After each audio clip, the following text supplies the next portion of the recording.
প্রত্যেককে এবং যারা আপনারা মঞ্চ উপবিষ্ট প্রত্যেককে আমার নতুন বছরের শুভেচ্ছা, ভালোবাসা। আগামী দিনগুলো রাজনীতিপূর্ণ স্বাধীন মতাদর্শে আপনারা জীবনযাপন করুন, এই কামনা নিয়ে আমি চার কথা বলছি। বলার আগে একটা কথাই জিজ্ঞাসা করছি, যারা বসে আছেন, আমরা কি কেউ রাজনীতির ঊর্ধ্বে? মতাদর্শ যাই হোক না কেন, ডান বাম, লাল নীল সবুজ হলুদ কমলা, যাই হোক না কেন, কেউ তো ঊর্ধ্বে নয়।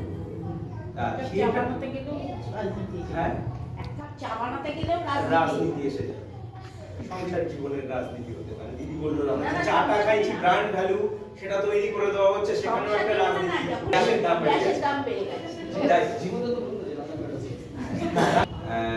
এবার তাহলে আমরা কেউ ঊর্ধ্বে নয়। রাজনীতি থেকে যখন কোনো মানুষ ঊর্ধ্বে নয়, থিয়েটার যেহেতু জীবনের কথা বলে, বারবার এখানে উঠে এসেছে, মানুষের কথা বলে, তাহলে সেখান থেকে তো রাজনীতি ঊর্ধ্বে নয়, এটা একটা সরলীকরণ। এবার দিদি যেটা বললেন যে দিদি খুব ভালো বলেন, আমি তপনদা যখনই বললো সেমিনারের কথা, আমি বললাম যে আমি একজন মানুষের রেফার দিতে পারি, সেটা হচ্ছে দিদি। ঠিক আছে, কারণ দিদি বসিরহাট নাট্য সমন্বয়েরও এখন সম্পাদক, তা আমারও বাড়ি বসিরহাটে। এবার সে জায়গা থেকে দাঁড়িয়ে যে কথাটা হচ্ছে রাজনীতি, দিদি বললেন কয়েকজন মানুষের একটা মতাদর্শ বা নীতিগত দিক নিয়ে একটা যেটা তৈরি হচ্ছে, সেটা রাজনীতি।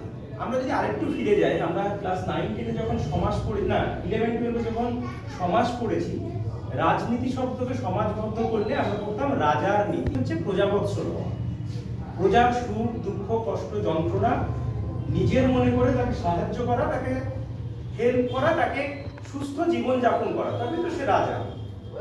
কিন্তু বর্তমান দিনে সেই রাজনীতি রাজার নীতির জায়গায় এখন নোংরা নীতি হয়ে গেছে।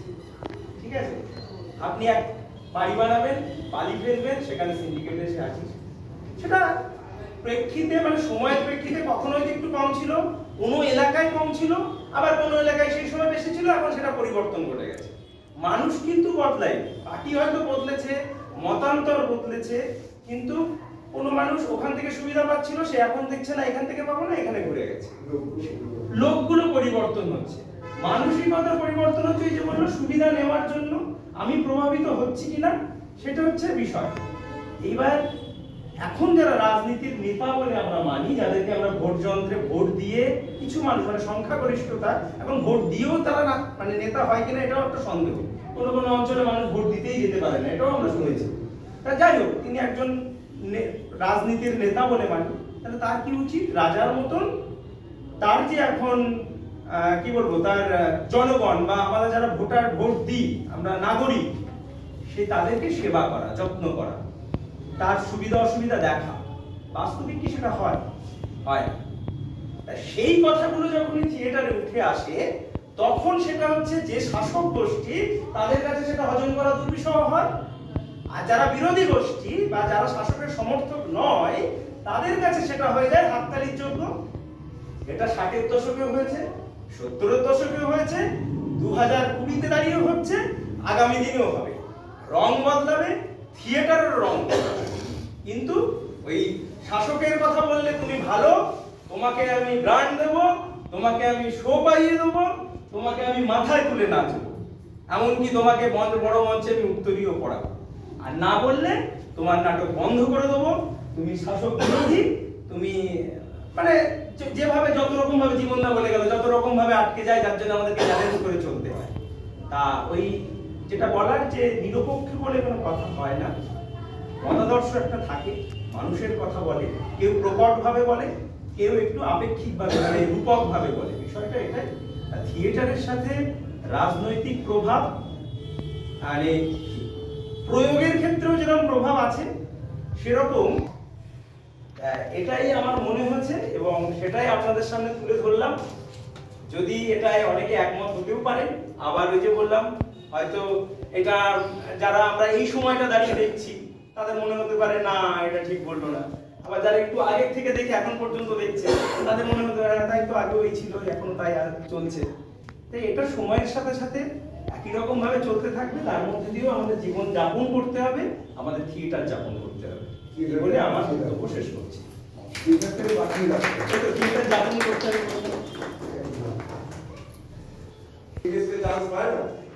ছোট্ট একটা উদাহরণ দিলাম, থিয়েটারের বাইরে বেরিয়ে আমি কথাটা বললাম, কিন্তু এটাই যদি সবাই খেলা নিয়ে আলোচনা করে, খেলা নিয়ে সবাই ভাবে, কিন্তু এটা যদি দেখা যায় যে আজকে ইন্ডিয়া আজকে হারবে না জিতবে সেটা কালকে নির্ধারণ হবে, কিন্তু আমরা যেহেতু ইন্ডিয়ান লোক, আমাদের এটা ভাবতে খুব খারাপ লাগে যে প্লেয়ারটা 200-300 রান বর্তমান কারেন্ট রঞ্জি ট্রফিতে খেলে পড়ে যাচ্ছে, যেখানে কোচ গৌতম গম্ভীর এই টেস্ট সিরিজের আগে চেতেশ্বর পূজার আগে বহুবার চেয়েছে, কিন্তু সিলেক্টর কমিটির চেয়ারম্যান থেকে শুরু করে সিলেক্টররা দেয়নি।